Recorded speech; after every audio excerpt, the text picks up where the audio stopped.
आजकाल बरेच लोक ऑनलाईन शॉपिंग करतात, पण ऑनलाईन शॉपिंग कशी करायची, कोणत्या दिवशी करायची, साईज कशी चेक करायची, एका साईटला दुसऱ्या साईट सोबत कंपेअर कसं करायचं, आपल्या किंमत ज्या ओरिजिनल प्राइस असतात त्या कशा कमी करायच्या ऑनलाईन, तर या सगळ्या छोट्या छोट्या टिप्स मी तुम्हाला ह्या व्हिडिओमध्ये सांगणार आहे। तर ऑनलाईन शॉपिंग करायच्या आधी हा व्हिडिओ नक्की बघा। चला तर मग व्हिडिओ चालू करूया। घरी बसून शॉपिंग करायला कुणाला नाही आवडत, आपल्या सगळ्यांना आवडतं, पण ऑनलाईन शॉपिंग करताना सगळ्यात मोठा इश्यू येतो ते म्हणजे साईजचा। जर तुम्ही इंडियन ब्रँड बघत असाल, म्हणजे जर तुम्ही मीशोवर, ॲमेझॉनवर शॉपिंग करत असाल तर ह्यावर मोस्टली इंडियन ब्रँड्स आहेत। तुम्ही जो तुमचा जर समजा तुमची एस साईज आहे तर तुम्ही एस साईजने घेऊ शकता आणि तो परफेक्टली तुम्हाला बसून जाईल। पण प्रॉब्लेम येतो की जेव्हा तुम्ही दुसरे कोणते तरी युरोपियन किंवा अमेरिकन ब्रँड ट्राय करता, प्रॉब्लेम तिथे येतो। त्यामुळे नेहमी मॉडेलची हाईट चेक करा, तिची साईज चेक करा, ती काय घालते ते चेक करा, सगळे फोटोज व्हिडिओज चेक करा। जर मॉडेलची साईज जर समजा एस असेल, ती बारीक असेल आणि तिने मीडियमचं टॉप वगैरे घातला असेल तर तुम्ही समजून घ्या की ह्यांची स्मॉल साईज म्हणजे ह्यांची मीडियम आहे। हे मोस्टली युरोपियन आणि अमेरिकन ब्रँड सोबत होतं। जर तुम्ही इंडियन ब्रँड बघत असाल आणि जर ती मॉडेलची साईज हाईट तुमची सेम असेल तर तुम्हाला समजेल की हा कलर तुम्हाला कसं दिसणार आहे। तिची हाईट जर तुमच्याशी सेम असेल तरी पण तुम्हाला समजेल की तो कलर, तो टॉप, तो ड्रेस तो तुमच्यावर कसा दिसणार आहे। त्यामुळे मॉडेलला नक्की चेक करा, त्याचे व्हिडिओज, फोटो, साईज सगळं चेक करा आणि मगच तुमची ऑर्डर प्लेस करा। जर तुम्ही मीशो, ॲमेझॉनवर शॉपिंग केली तर ह्याच्यावर आपली इंडियन साईज, इंडियन ब्रँड्स असतात, ह्यावर नॉन इंडियन नसतात, युरोपियन नसतात। जर तुम्ही आजिओवर शॉपिंग केली तर त्यावर देखील most of the Indian brands आहेत। पण जर तुम्ही मिंत्रावर शॉपिंग केली तर मिंत्रावर नॉन इंडियन ब्रँड्स आहेत, म्हणजे H&M, Zara आहेत।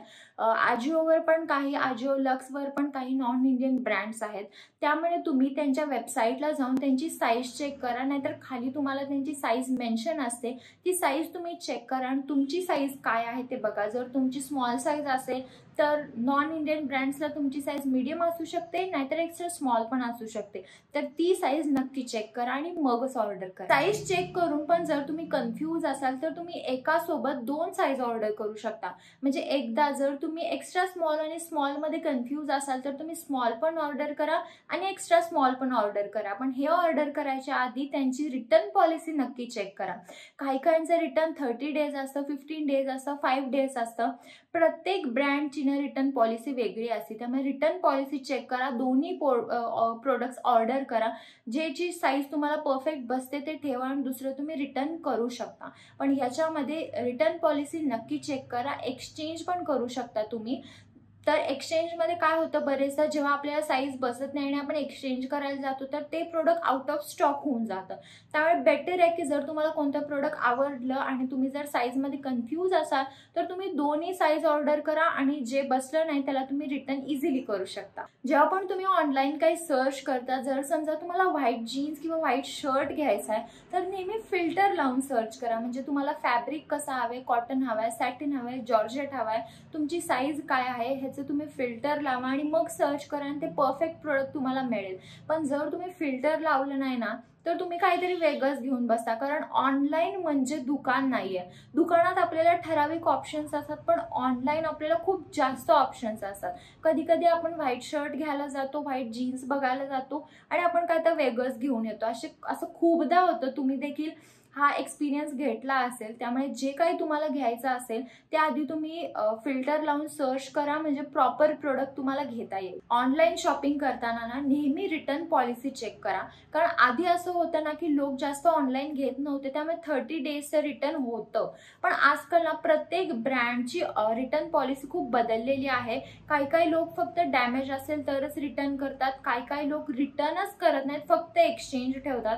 त्यामुळे रिटर्न पॉलिसी प्रत्येक ब्रँडची वेगळी असते। काही लोक 5 दिवसाचे रिटर्न, काही 10 दिवसाचे रिटर्न, असं रिटर्न पॉलिसी प्रत्येक ब्रँडला चेंज होते। त्यामुळे रिटर्न पॉलिसी न बघता कधीही ऑर्डर प्लेस करू नका, रिटर्न पॉलिसी पहिला चेक करा। रिव्ह्यूज चेक केल्याशिवाय कधीही शॉपिंग करू नका। जेव्हा पण आपण मीशो, ॲमेझॉन, फ्लिपकार्टवर शॉपिंग करतो तर यांच्यावर आपल्याला रिव्ह्यूज दिसतात, खाली फोटोज, व्हिडिओज, अनबॉक्सिंग सगळं असतं। आपण ओरिजिनल आणि रिसीव्ह झालेलं प्रोडक्ट कसं आहे ते बघू शकतो।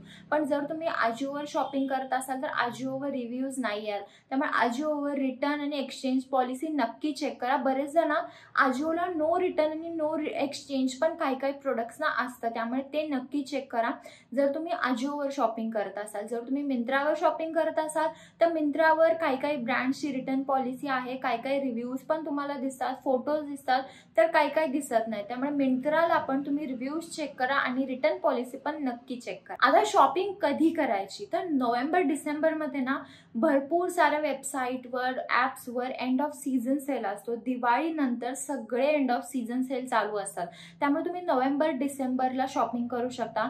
अजिओ मिंत्राचे दर 2 महिन्याला काहीतरी सेल चालूच असतात, त्यामुळे त्या सेलमध्ये तुम्ही शॉपिंग करू शकता.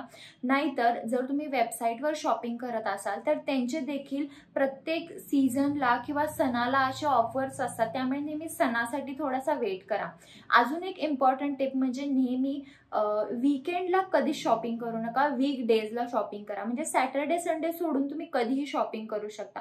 बरेचदा असं होतं ना की वीकेंडला खूप लोक शॉपिंग करतात, त्यामुळे त्यांचे जे प्राइसेस असतात ते थोडेसे जादा असतात, म्हणजे तुम्हाला एक 200-300चा डिफरन्स दिसू शकतो.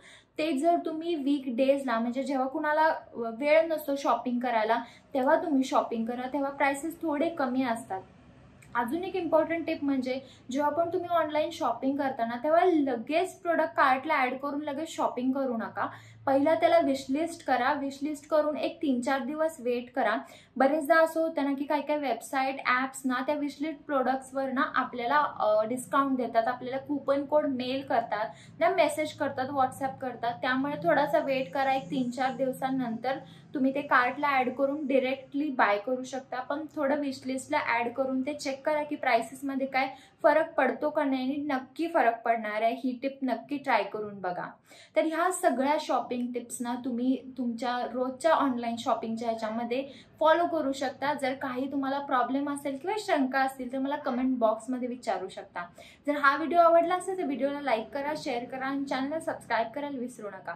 चला तर मग आपण लवकरच भेटूया एका नवीन व्हिडिओमध्ये. तोपर्यंत काळजी घ्या. बाय.